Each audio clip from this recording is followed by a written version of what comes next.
We kick things off with our international correspondent, Alex Newman. Alex, thank you for joining us live today. Hi, it's wonderful to be with you. Thank you so much, Duke. Good segment we do, and I'm proud of it. And we have a very important story today to tell.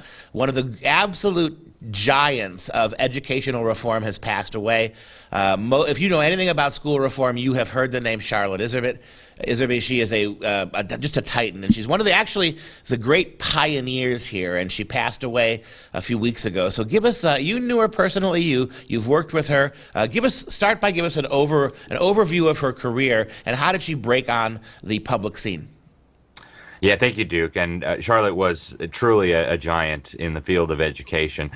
She was probably best known for her work in the Ronald Reagan administration. She was appointed as a senior advisor on education policy, a senior policy advisor on education in the Reagan administration. And so she took up her post at the U.S. Department of Education and started coming across all these documents showing that they were like dumbing down American children on purpose. So we were collaborating with the Soviet Union in the creation of this monstrosity masquerading as public education.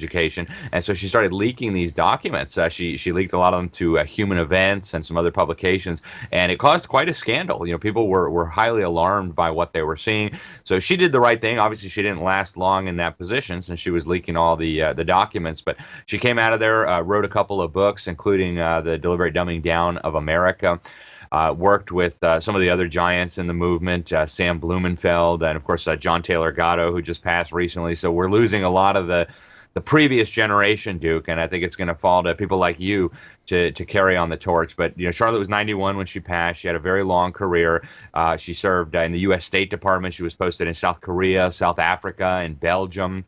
Her husband, Jan Iserbyt, was actually a Belgian. And, you know, she did so much. She started different nonprofit groups. She actually served on a local school board for a time. And I think one of her biggest contributions was her help in exposing one of the notorious secret societies, the Skull and Bones Society. Very, very elite. They bring in 15 new members each year. For perspective, George H.W. Bush, George W. Bush, John Kerry, William Buckley. These are the type of people who were members. And when her dad and her grandpa passed away, she ended up passing all those documents to the historian from Stanford, Anthony Sutton. He wrote some books about it. So she truly made an enormous impact in American politics, especially in the field of education. And she really is going to be missed. I considered her a friend, a wonderful, wonderful, kind-hearted lady. And it's a great loss for our country. I consider her an American hero. So let me ask you, for those who aren't as familiar with her backstory as we are, if you had to sum up in a sentence or two, or even a couple of sentences, what would you say her fundamental attitude about education was? We know what she fought, but what did she believe in? What were the things that she wanted to see more of? What were her plans if she were given authority? How would she go about fixing things? Well, she really believed in the traditional view of education. She thought children should learn how to read, and they should learn how to read properly. She believed in local control of education. In fact, she was horrified even by this notion of spending tax dollars on so-called charter schools and things like this, where you have an unelected board collecting money from the community, where the community has absolutely no say over what's happening there. So she was opposed to all those things, but she really did believe in the traditional view of education, that the point of education is to form the morals and the character, and also to teach you how to think, to give you the tools to be able to educate yourself.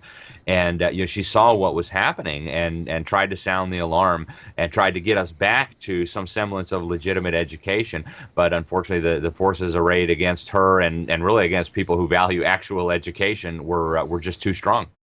Right, and yet she fought to the very end. Up until the end of her life, she was lucid as could possibly be. Give us a little overview. The very last time you saw her, what was it like to be in her presence? Yeah, it was amazing, dude. She actually had a stroke before the last time I went up to go visit her at her home in Maine, and yet she was still sharp as a tack. You know, she was still her same old self. Just a wonderful, kind lady. We did a wonderful interview. She actually was told people many times. In fact, she sent out on email a few times, "Hey, this is one of the best interviews I ever did in my whole life. You need to watch it." So we did a great interview with her. It was like 45 minutes long. I encourage people to take a look. She kind of goes through her life, but right up to the end, you're right, Duke. She was, you know, it wouldn't surprise me to find out that she was firing off an email or putting up a blog post as she was taking her last breath. She cared that much about our children, about our country, and she really dedicated her life to this and was working on it right up until the end. Charlotte Iserbyt, rest in peace. Unless we have a lot more of you coming down the road, and I think, Alex, you're absolutely in the mold of Charlotte.